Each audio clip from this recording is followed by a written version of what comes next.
Sizga yaxshi kayfiyat tilaymiz. Savol bering.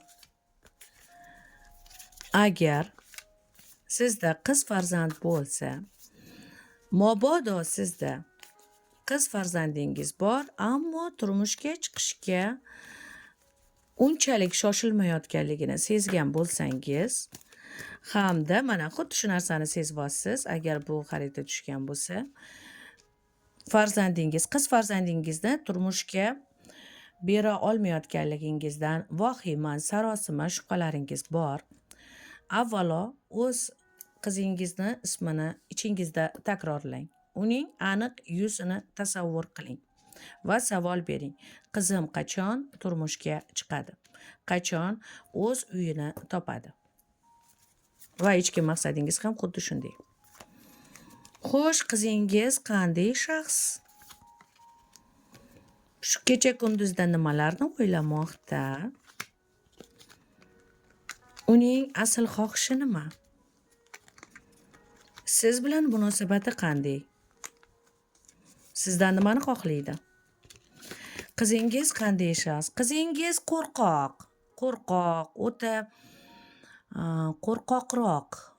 Xuddi boshqa xonadonga borsam qiynalaman, xor bo'laman yoki juda ko'p xizmatkor bo'lishim mumkin. Ya'ni begonalardan qo'rqadi qizingiz, qo'rqoqroq. Ham religiozniroq, ham qo'rqoqroq. Aslida juda ham ko'ngli ochiq qiz, juda ham ko'ngli ochiq, juda ham mehribon qiz ekan. Faqat emotsiyasida qo'rqoq bor va qo'rqoqligidan bir joyga to'xtab qolgan. O'ziga o'zi xoinlik qilgan qiz deyiladi. O'ziga o'zi xoinlik qilgan qiz yoki mana shu xarita tushsa ketma-ket deydi. Bu shaxs o'zini fikriga to'xtab qoldi. O'zini fikrida, misol, bu o'zini aniq nima xohlashini hozircha bilmaydi. Bu o'zini mana shu baribir kimgadir oila qursam, u oiladagilar meni tushunmaydi. Uyimdagilar o'zi meni yaxshi tushunmaydi. Begonalar qanday tushunsin? Shuning uchun ham o'zini to'xtatib qo'ygan. Uzoq to'xtatish bu. Ham qizingizda bu holatda siz bilan munosabatda natyanutlik, ya'ni unchalik yaqin emas. Ba'zida yaqindek ko'rinadi ona bola munosabati, lekin yaqin munosabat emas bu. Qanaqadir dominировать. Xuddi mana ko'ryapsiz, ona bola. Qizida sovuqlik bor. Ona ham sovuqlik, ona xohlaydi baxtli bo'lishini qizini, lekin qizida sovuqlik bor. Qizim qanaqadir kattaroq narsa kutish, o'zi nima xohlayotganini hozircha bilmayapti. Xo'sh, nega nima xohlayotganini bilmayapti? Nega o'g'il bolalar yoqmayapti? Nima uchun? Nega o'zi nima xohlashini bilmayapti? Sababi bu qizimiz o'sha o'smir davrida yoki bolaligida erkak zoti tomonidan yo sinfdoshlari tomonidan yo kursdoshlari tomonidan agar bo'lsa, qanaqadir qattiq gap yoki o'z otasi yoki otasining otasi tomonidan yoki amaqisi yo tog'asi tomonidan qattiq gap eshitgan, xafa bo'lib qolgan. Erkak zotiga nisbatan xafalik bor. Ya'ni ular baribir ularning oldiga borsam, ular menga hukmronlik qilishi mumkin yoki ular meni qiynashi mumkin, men uchun qaror qabul qilishi mumkin degan xayollar bor. Hozirgi nega yomon ko'radi? Ko'proq yomon ko'rmaydi. Nega unaqa bo'lyapti? O'zidan kichkina yigitlar yaxshi ko'ryapti qizingizni. O'zidan bir necha yosh kichkina bo'lgan yigitlar yaxshi ko'ryapti. Qizingiz shunga ham pauzada turibdi va qizingiz o'ziga mos juftlikni bo'lsa yaxshi bo'lar edi degan xayolda bor. Qizingiz turmushga chiqishga tayyormi? O'zi xuddi shunaqa niyat bormi? Qizingiz albatta hammasi Xudodan vaqt soati kelib albatta turmush quraman degan niyat bor. Albatta turmush qurish niyati bor. Hozircha variantlar bormi qizingiz uchun? Ha, variantlar bor. o'zidan bir necha yosh kichik yigit variantlar bor. Ikkita variant bor. Bittasi umuman ishlamaydigan, ya'ni xuddi shunaqa joylardan sovchi keladi. Bittasi pul topadi, chiroyli kelishgan, lekin sirli bo'ladi. Safarga ko'p yuradigan bo'ladi.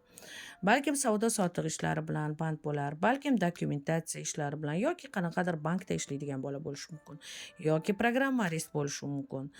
Ya'ni atrofida ayollarga nisbatan qiziqishi kam bo'lgan ikkita bola chiqadi. Ikkinchisi tavakkalchi bo'ladi, qo'rqmas bo'ladi. Turli xil ko'p kasblari bo'ladi.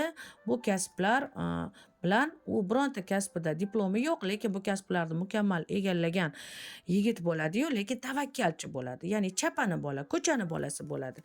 Bu narsada qaysi birini tanlashni esa qizingiz hal qiladimi? Albatta sovchi keladi yana. Qizingiz hozirgi paytda telefonda gaplashyapti, telefonda suhbat qilyapti yoki onlaynda qanaqadir o'z yo'nalishlarini ko'rsatmoqda. Onlayndan iloji bo'lsa pul ishlasam deydi. Odamlarga qo'shilish yoqmaydi qizingizga. Lekin qizingizda muvaffaqiyatlar bor, pul topish bo'yicha talanti bor, pul topyapti, oz-ozdan boshlayapti. O'ziga tayanadi, o'ziga ishonadi. Xuddi erkak xarakter, sovuq erkak xarakterda bo'lgan. Aslida o'zi qirolichadek hatto qaror qabul qiladi ham. Bu narsaga o'rganib ham qoldi, ammo yo'llari ochiq. Endi yo'llar ochiladi. Yo'llar ochilishi, ya'ni xohlasa turmushga chiqishi, xohlasa karyera, xohlasa boshqa davlatga ketishi mumkin. Xohlagan kasbida ishlashi mumkin. Hozir Kaleso Fortuna ishga tushdi. Ya'ni bu holatga misol uchun bu qizingizni hayotida, taqdirida chiroyli ijobiy o'zgarishlar bo'lishi mumkin. 10 kundan keyin, 10 oydan keyin, 10 haftadan keyin xuddi shunaqa boshlanishi mumkin. Aynan mana shu qizingiz 10 oy ichida shu imkoniyatdan foydalansin. Sovchilar keladi, variantlar bo'ladi va juda yaxshi ijobiy bo'ladi. Siz qizingizni kechiring. Ad dushi. Kechirganman deysiz, yo'q, qalban. Boriga shukr qiling. Ba'zi birlar oila qurib, turmush qurib, hatto o'zlarining farzandlarining katta bo'lishini ko'rmayotganlar bor-da. Har xil baxtsiz hodisalar tufayli. Sizni qizingiz yoningizda, aqlli qiz, yomon qiz emas, qo'rqoqroq, faqat qo'rqoq ozroq. O'shaning uchun ehtiyotkorlikni birinchi o'ringa qo'ygan qiz. Aqlli qiz, mehnatkash qizingiz, bemalol qabul qiling. Qizingizni qabul qilishingiz bilan qizingizda uzatish boshlanadi. 2 oydan keyin bo'ldi, qizingizni so'rab keluvchilar bo'ladi. Hammasi chiroyli bo'ladi. Qizingizni ham qo'rqoqligi bu ketadi, tark etadi. 2-3 oyda qizingizda qo'rqoqlik. Ya'ni qizingizda mana nima bo'lgan?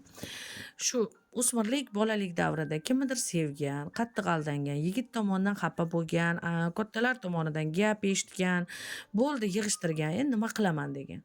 Undan tashqari qizingizni ham bir tozalab yuborish. Ya'ni qizingizga har kuni kuniga 2 donadan lavroviy list tutatishini tushuntiring. Mana buni ham qo'shimcha qildik. Har kuni 2 donadan uxlab yotgan joylarda lavroviy bargni tutatish kerak. Lavroviy barg isirig'idan 1000 marta yaxshi narsa bo'ladi. Unutmanglar.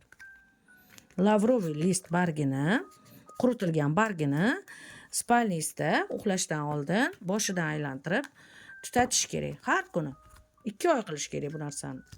Ko'rasiz qanaqa zo'r natijalarga erishasizlar. Va faqat ijobiy fikrlash lozim.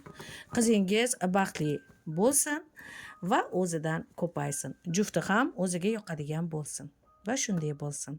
Yaratgan barchamizdan rozi bo'lsin. Marhamat.